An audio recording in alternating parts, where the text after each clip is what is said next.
اعوذ باللہ من الشیطان الرجیم بسم اللہ الرحمن الرحیم یا ایہا الذین آمنوا لا یحل لکم ان ترثوا النساء کرہا ولا تعضلوہن لتذہبوا ببعض ما آتیتموہن إلا أن يأتين بفاحشة مبينة وعاشروهن بالمعروف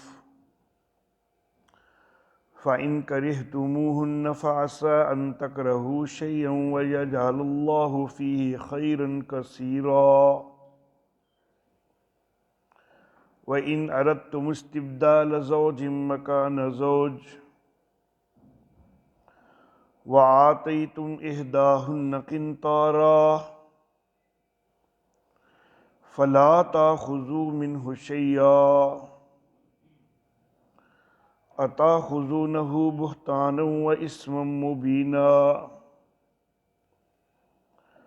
وكيف تأخذونه وقد أفضى بعضكم إلى بعض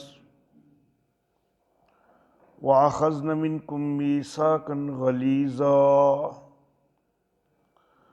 صدق اللہ مولانا العلی العظیم وبلغنا نبیہ ورسولہ الکریم۔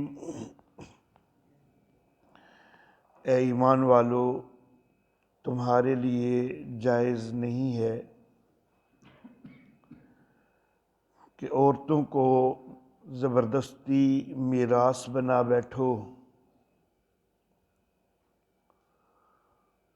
اور تم ان کو نہ روکو اس لیے کہ لے جاؤ بعض وہ کہ جو تم نے ان کو دیا ہے، مگر یہ کہ وہ کھلی بے حیائی کا ارتکاب کریں اور ان سے دستور کے مطابق بسر کرو۔ پھر اگر تم ان کو ناپسند کرتے ہو تو ممکن ہے کہ تم ایک چیز کو ناپسند کرتے ہو اور اللہ اس کے اندر بہت بھلائی رکھ دے، اور اگر تم بدلنا چاہتے ہو ایک بیوی کی جگہ دوسری بیوی کو اور تم ان میں سے کسی ایک کو خزانہ بھی دے چکے ہو تو اس میں سے کچھ بھی نہ لو۔ کیا تم اس کو بہتان کے ساتھ اور واضح گناہ کے ساتھ لیتے ہو؟ اور تم اس کو کیسے لے سکتے ہو جبکہ تم ایک دوسرے سے تعلق بنا چکے ہو اور وہ تم سے پختہ عہد لے چکی ہیں۔ محترم احباب، سورۃ النساء کا پہلا حصہ جاری ہے اور پہلے حصہ کے اندر مختلف انتظامی امور انتظامیہ بیان کیے جا رہے ہیں کہ جن کو حکم رعیت بھی کہا جا سکتا ہے۔ اس سے قبل کی آیات میں 6 امور انتظامیہ یا احکام رعیت کا تذکرہ ہو چکا ہے۔ آج کے درس کے لیے جو آیات مبارکہ میں نے تلاوت کی ہیں، ان میں 7ویں امر انتظامی یا 7ویں حکم رعیت کا تذکرہ ہے۔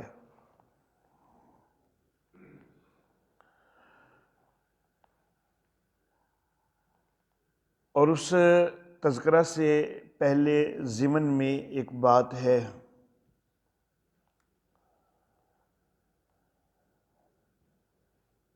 عربوں کے اندر جاہلیت میں ایک انتہائی بدبختی اور خرابی یہ پائی جاتی تھی کہ اگر ایک آدمی فوت ہو گیا ہے اور اس کی ایک یا زیادہ بیویاں پیچھے رہ گئی ہیں اور اس وقت تعداد 4 سے بھی زیادہ ہو جایا کرتی تھی، جاہلیت کا دور تھا، خواہ ایک بیوی ہے یا کافی ساری بیویاں ہیں جو وہ چھوڑ گیا ہے، تو اس کے بھائی وہ کہتے کہ یہ بیویاں اس کی جو ہیں یہ ہمیں وراثت میں ملی ہیں، اور وہ ان کو اپنے قبضہ میں لے لیتے۔ اللہ رب العزت نے ان کی اس گندے طرز کا رد فرمایا ہے کہ ایمان والو، تمہارے لیے یہ جائز نہیں ہے کہ عورتوں کو زبردستی میراث بنا بیٹھو۔ وراثت کے پیچھے احکام ذکر تو ہوئے ہیں، لیکن وہ مال میں وراثت ہوتی ہے، بیویوں میں وراثت نہیں ہوتی، معاذ اللہ کہ بیویاں وراثت کے طور پر دوسرے بھائیوں میں تقسیم ہونے لگ جائیں، تو مال تقسیم ہوتا ہے، بیویاں نہیں تقسیم ہوتی۔ تو زبردستی میراث بنا بیٹھنا جائز نہیں ہے۔ ہاں البتہ ایک آدمی فوت ہوا ہے اور اس کا بھائی چاہ رہا ہے کہ اپنے بھائی کی بیوہ سے نکاح کرے، عدت گزر چکی ہوئی ہے، اور وہ عورت بھی جو اس کی سابقہ بھابی ہے وہ بھی راضی ہے، وہ اپنے دیور یا جیٹھ سے نکاح کرنا چاہ رہی ہے، دونوں کی طرف سے رضامندی ہے، تو نکاح کیا جا سکتا ہے، لیکن ویسے ان کا وارث بن جانا کہ یہ میرے بھائی کی بیوہ ہے تو اب میری ہو گئی ہے، تو یہ قطعاً جائز نہیں ہے۔ اب آگے وہ جو 7واں حکم رعیت ہے اس کے اوپر بات ہو رہی ہے۔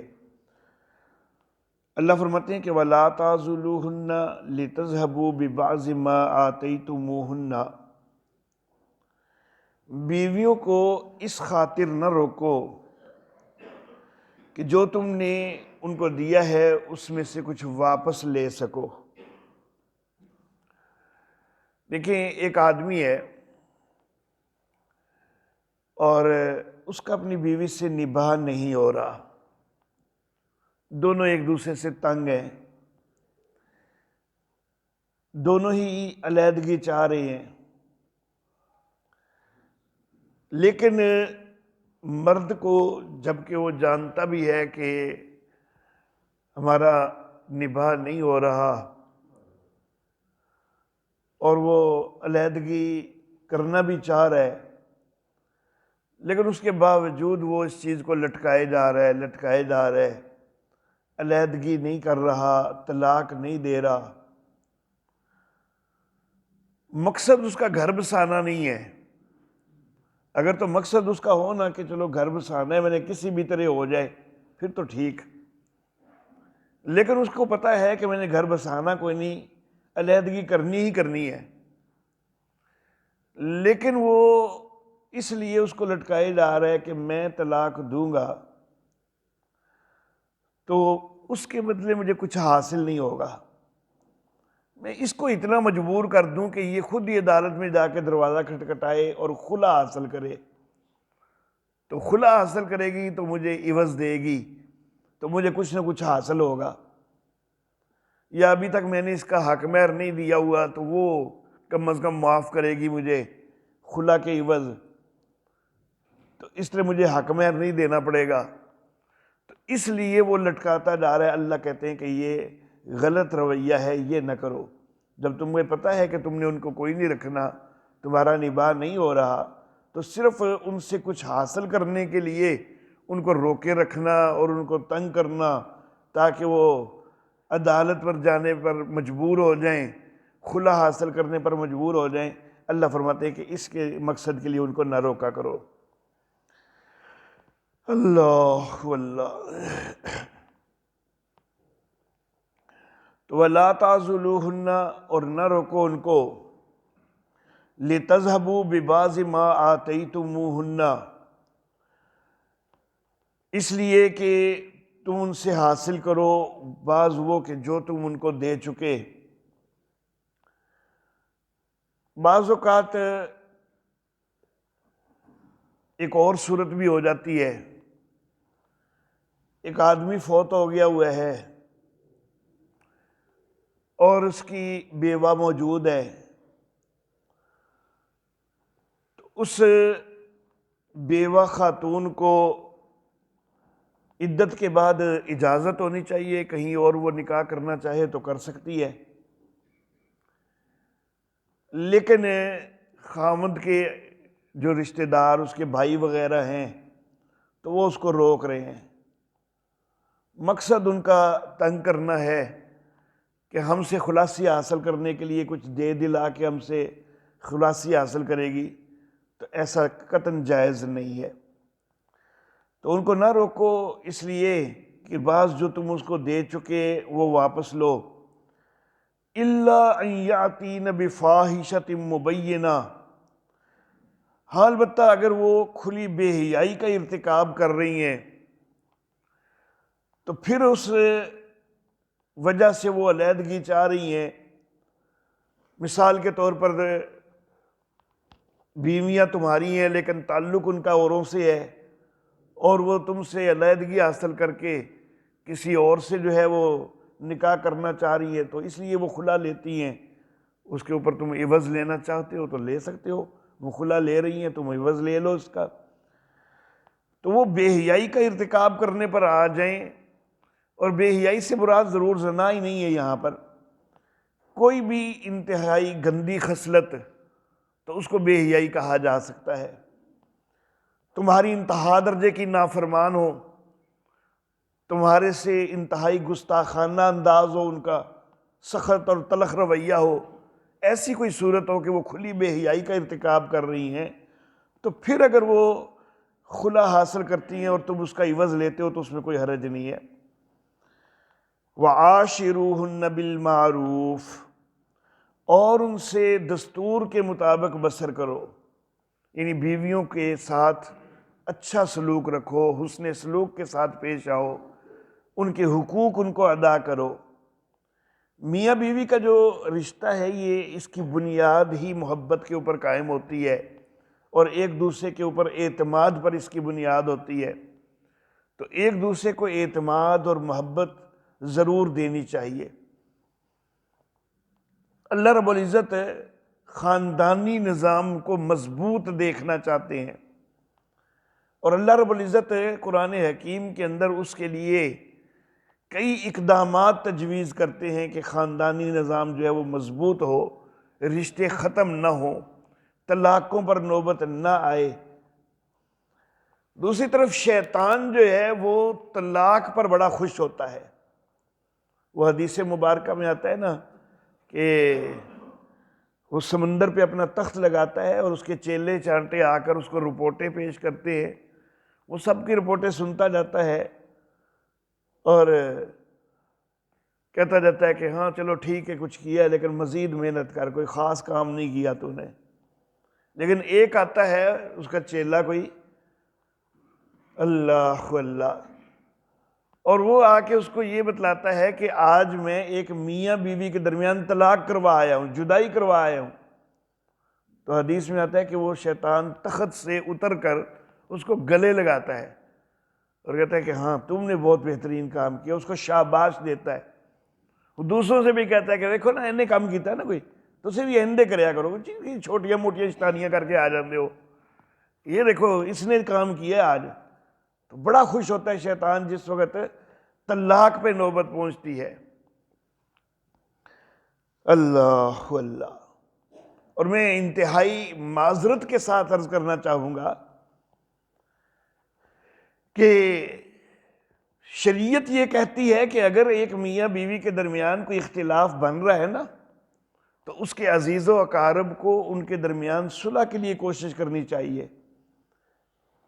مرد کی طرف سے بھی ایک بندہ اور عورت کی طرف سے بھی ایک بندہ وہ منصف بن جائے اور ان کی آپس میں صلح صفائی کروانے کی کوشش کرے.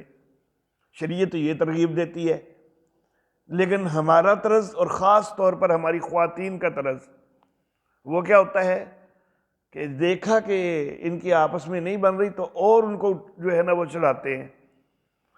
ایک جو ہے وہ ایک کو جو ہے وہ مزید متنفر کر رہا ہے دوسرے سے، دوسرا دوسری کو متنفر کر رہا ہے. تو یہ انتہائی غلط حرکت ہے، بلکہ یہ شیطانی عمل ہے. یہ 100% شیطانی عمل ہے کہ طلاق کے لیے ایک دوسرے کو ابھارنا. میاں بیوی میں لڑائی ہو رہی ہے تو ان کو بجائے صلح کروانے کی کوشش کرنے کے ان کو اور زیادہ گرم کرنا، اور زیادہ ان کو جو ہے پمپ کرنا کہ وہ ضرور طلاق تک ہی جو ہے وہ پہنچے. یہ انتہائی شیطانی عمل ہے. وہ جو چیلے چانٹے شیطان جن کو جفیاں لگاتا ہے وہ ہمارے ہی ہمزاد ہوتے ہیں، جو کہ ہمیں ادھر پٹی بڑھا رہے ہوتے ہیں کہ تم جو ہے نا اس کو یہ بات بھی بتاؤ، یہ بات بھی بتاؤ، تاکہ یہ ایک دوسرے سے اور زیادہ متنفر ہو. اللہ اللہ. لیکن اللہ رب العزت تو نکاح کا تعلق مضبوط رکھنا چاہتے ہیں، دیکھنا چاہتے ہیں انسانوں میں. وعاشروہن بالمعروف. اللہ نصیحت فرماتے ہیں کہ دستور کے مطابق ان سے زندگی بسر کرو.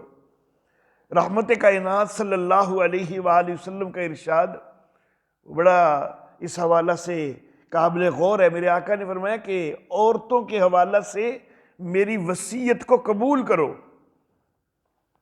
اور پھر فرمایا کہ عورت پسلی سے پیدا کی گئی ہے اور پسلی کا اوپر کا حصہ ٹیڑھا ہوتا ہے. تم زبردستی سیدھا کرنے کی کوشش کرو گے توڑ ڈالو گے. اور پھر فرمایا کہ دوبارہ یہ فرمایا کہ عورتوں کے متعلق میری وصیت کو قبول کرو، یعنی ان کے اوپر زبردستی نہ کرو. اگر وہ کچھ نہ کچھ ان کے اندر تمہیں خرابی بھی محسوس ہو رہی ہے نا تو پھر بھی بہرحال کوشش ہر ممکن کرو کہ ان کے ساتھ تم پھر بھی اچھے رہو، تم پھر بھی اچھے انداز میں ان سے بسر کرو. اللہ اللہ. یہ جو بیوی کو راضی کرنا ہوتا ہے نا یہ سب سے مشکل کام ہوتا ہے. باقی رشتہ دار جو ہے نا وہ راضی ہو جاتے ہیں. بیوی جو ہے تو وہ آپ کے ہر عمل پر آپ کی تائید ہی کرے، آپ کے ساتھ راضی رہے، یہ نہیں ہوتا. بلکہ عام طور پر یہی ہوتا ہے کہ آپ ایک کام اپنے طور پر بڑا ٹھیک کر رہے ہوتے ہیں لیکن بیوی صاحبہ کا اس وقت ذہنی روح کسی اور طرف بہکی ہوئی ہے تو وہ اس نقطۂ نظر سے بولے گی. مثال کے طور پر آپ گھر میں سامان وغیرہ کوئی چیز کھانے پینے کی نہیں لائے تو ارشاد ہوگا کہ کدی آپ بھی کوئی چیز لے آیا کرو، تمہیں دسنا ہی پیندا کہ لے کے آؤ. لیکن اگر کسی دن لے آئے ہیں تو اب ذہنی روح دوسری طرف بہکی ہوئی ہے. ارشاد ہوگا اے کی چک لے آئے ہو، بولا ایدی ان کو ضرورت ہے ایسی اور مہنگی بھی نہیں لے آئے ہو، پتہ تو ہوں کوئی نہیں ایویں ہی لے جاندے ہو، پوچھتے لیا کرو کہ کی لیا ہے تو کی نہیں لیا. تو یہ ذہنی روح ہے نا، کبھی ادھر بہک گئی ہے کبھی ادھر بہک گئی ہے. وہ لے کے آئے تو تب بھی جو ہے وہ پریشانی ہے، نہ لائے تو تب بھی پریشانی ہے. اللہ اللہ. میں میکے جانا ہے، اچھا چلی جا، ہاں تسی تے ہی چاہتے ہو نا کہ میرے کو جان چھٹے. اور دوسری طرف اگر اچھا نہیں حالی نہ جا تو ہاں تسی تو میرے تو ظلم کر دیو، روک کے رکھ دیو، مینوں گھر لین ملن تک بھی نہیں دینا ہوں تسی. تو ذہنی روح ہے کبھی ادھر بہک جائے گی کبھی ادھر بہک جائے گی.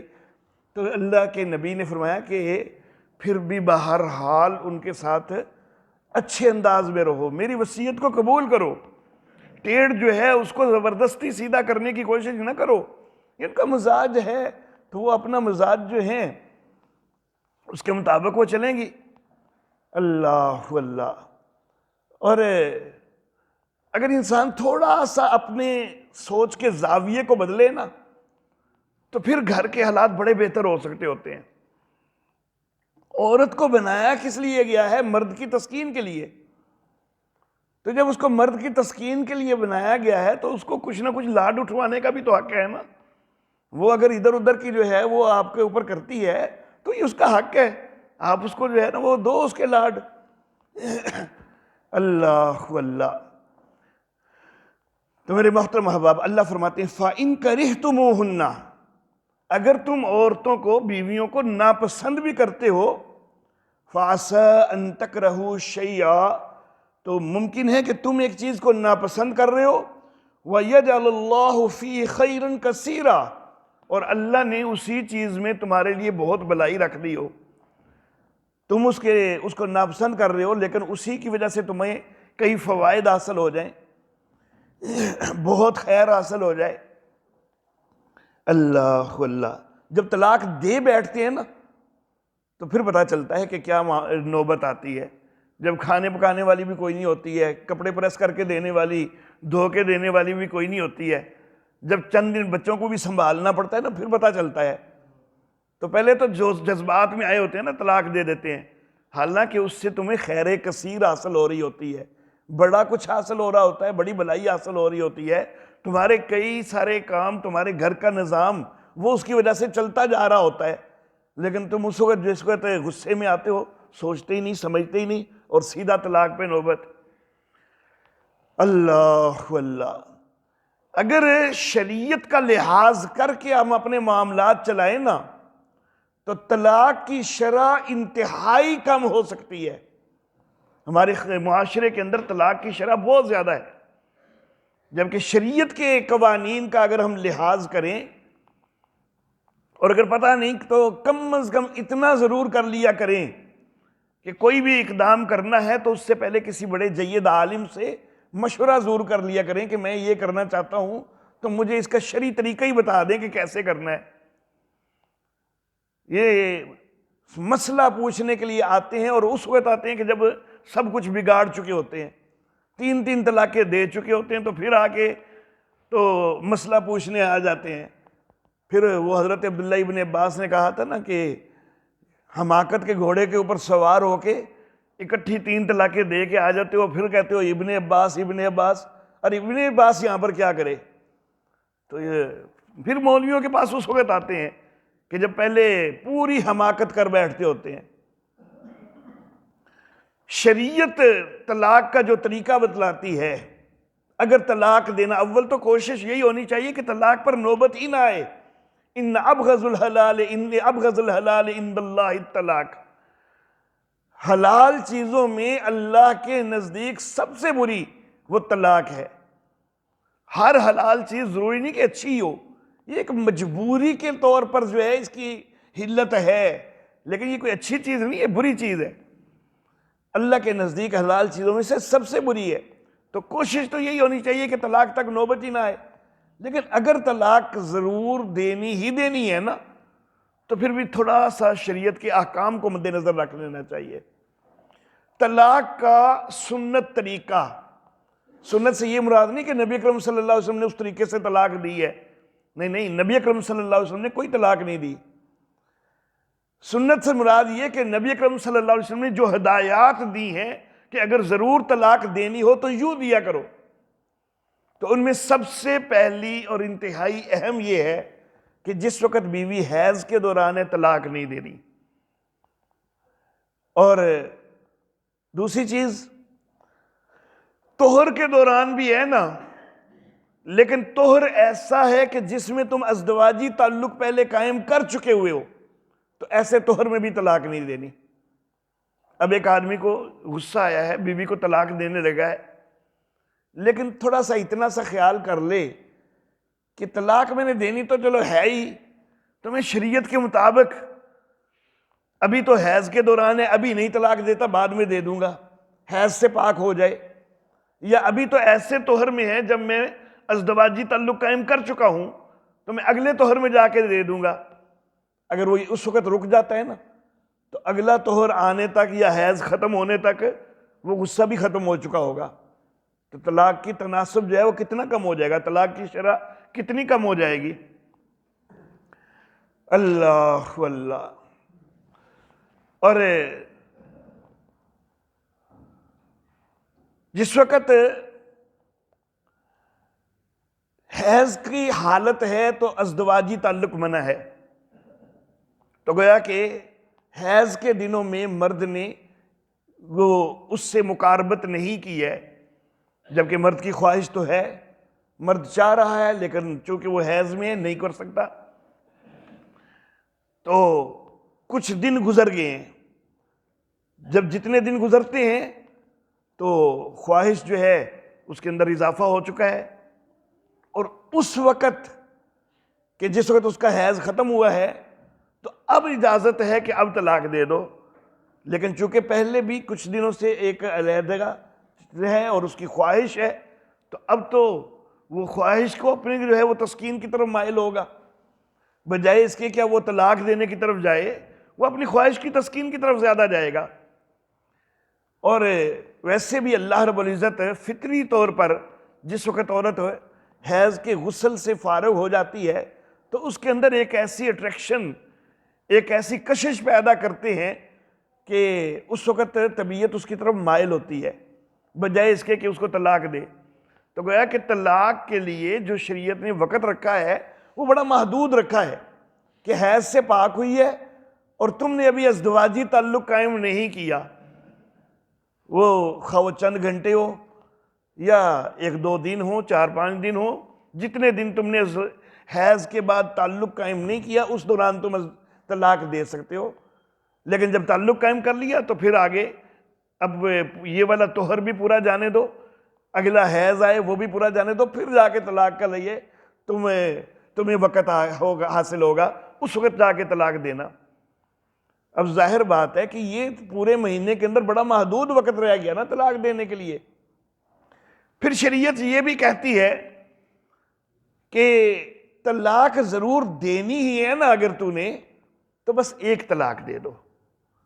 ہم یہ سمجھتے ہیں کہ جدوں تک میں 3 طلاقاں نہ دیتیاں تو جان ہی نہیں چھٹنی ہے، دیکھ لو، حالانکہ ایسا کوئی مسئلہ نہیں ہے۔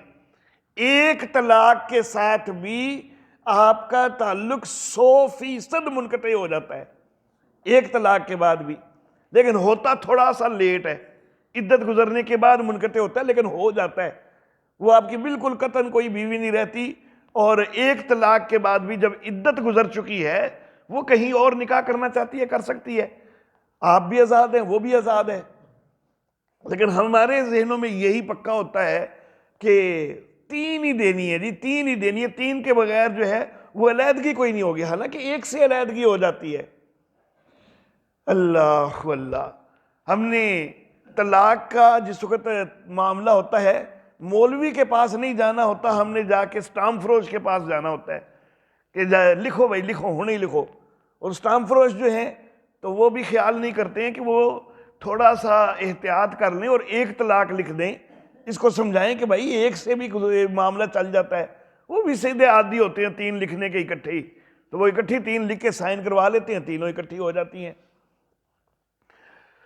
اللہ اللہ، ایک طلاق دی ہے نا، اس کے بعد 3 حیض تک یہ عدت کا دورانیہ ہے۔ عورت ایک حیض میں آ کے ختم ہوتی ہے، پھر دوسرا حیض آ کے ختم ہوتا ہے، پھر تیسرا، اتنے عرصے میں سارا سوچنے کا موقع میسر ہے۔ طلاق دے بھی دی ہے تو تقریباً یہ 3 مہینے بن جاتے ہیں، یہ 3 حیض تقریباً 3 مہینے میں آتے ہیں، تو 3 مہینے پھر بھی تیرے پاس وقت ہے، کسی وقت بھی رجوع کر سکتا ہے۔ تو طلاق کی شرح پہلے بھی اس احتیاط کی وجہ سے کم ہوئی کہ میں نے طہر میں دینی ہے، اور ایسے طہر میں دینی ہے کہ جس میں ازدواجی تعلق قائم نہیں کیا، اور پھر اب سوچنے کا موقع بھی ہے 3 مہینے، تقریباً 2 مہینے، 2.5 مہینے، 3 مہینے، کسی وقت بھی رجوع کر سکتا ہے۔ تو یہ گھر ٹوٹنے سے تو بچ جائے گا نا، چلو ایک طلاق ہو بھی گئی تو پھر بھی گھر ٹوٹنے سے بچ جائے گا، مزید 2 طلاق کا اختیار رہے گا۔ اللہ اللہ، اور پھر اگر 3 مہینے بھی گزر گئے، 3 حیض بھی آ کے ختم ہو گئے، عدت بھی گزر گئی، اس کے بعد بھی امکان باقی رہتا ہے کہ ان کا دوبارہ تعلق قائم ہو جائے، لیکن اب ہوگا نکاح کے ساتھ۔ اب وہ دونوں فریق راضی ہوں، سال بعد 2 سال بعد بھی ان کو خیال آئے کہ ہمارا ایسے بلا وجہ ہی ہم نے جو ہے نا تعلق توڑا ہے، اچھا نباہ ہو رہا تھا، کچھ سال 2 سال بعد بھی، کئی سال بعد بھی جب بھی خیال آئے دوبارہ نکاح کر سکتے ہیں، کیونکہ پہلے طلاق صرف 1 دی ہوئی تھی، لیکن جب پہلے 3 دے دی ہوئی ہیں پھر تو دوبارہ تعلق کی کوئی گنجائش نہیں ہے۔ تو شریعت کے احکام کو تھوڑا سا بھی مد نظر رکھے تو ہمارے معاملات بڑے بہتر ہو جاتے ہیں۔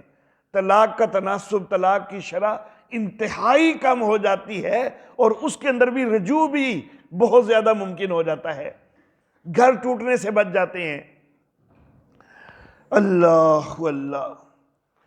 تو اللہ فرماتے ہیں کہ اگر تم ایک چیز کو ناپسند بھی کرتے ہو تو ہو سکتا ہے اللہ نے اس کے اندر بڑی خیر رکھی ہو۔ وَإِنْ أَرَدْتُمْ اسْتِبْدَالَ زَوْجٍ مَكَانَ زَوْجٍ، اور اگر تم ارادہ کرتے ہو ایک بیوی سے دوسری بیوی کو بدلنے کا، وَآتَيْتُمْ إِحْدَاهُنَّ قِنْطَارًا، اور تم ان میں سے کسی ایک کو خزانہ تک بھی دے چکے ہو، فَلَا تَأْخُذُوا مِنْهُ شَيْئًا، تو اس میں سے کوئی چیز بھی واپس نہ لو۔ اللہ اللہ۔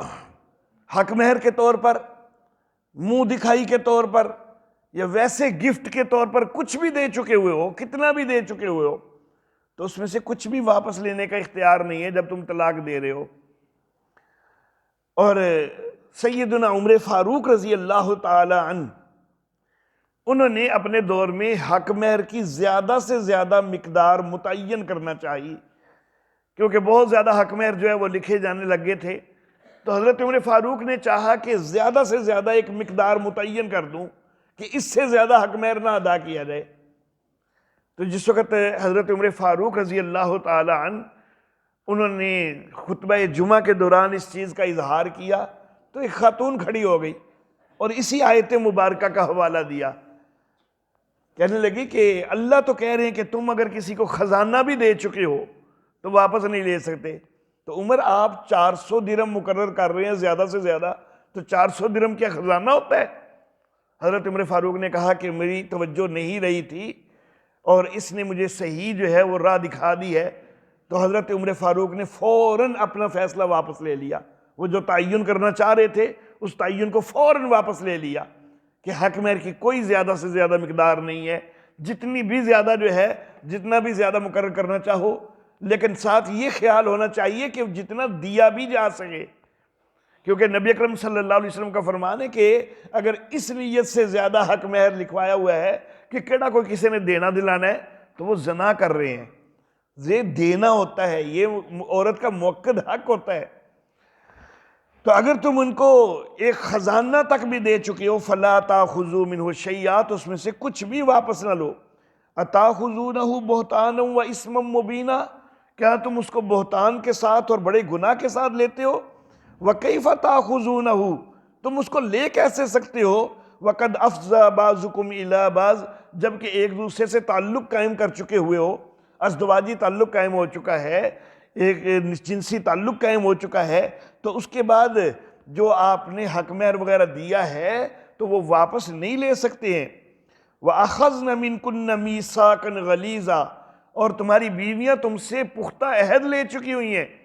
یہ جو نکاح ہوتا ہے نا، یہ ہمیشہ ساتھ نبھانے کا ایک عہد ہوتا ہے، تو انہوں نے تو ایک ہمیشہ ساتھ نبھانے کا تم سے عہد لیا ہوا، تم ایک تو اس عہد کو ختم کر رہے ہو، طلاق دے رہے ہو، اور اوپر سے مطالبے بھی کر رہے ہو کہ یہ میں نے فلاں موقع پر تجھے جو گفٹ دیا تھا وہ واپس کرو، میں نے منہ دکھائی میں جو دیا تھا وہ واپس کرو، میں نے حق مہر دیا تھا وہ واپس کرو۔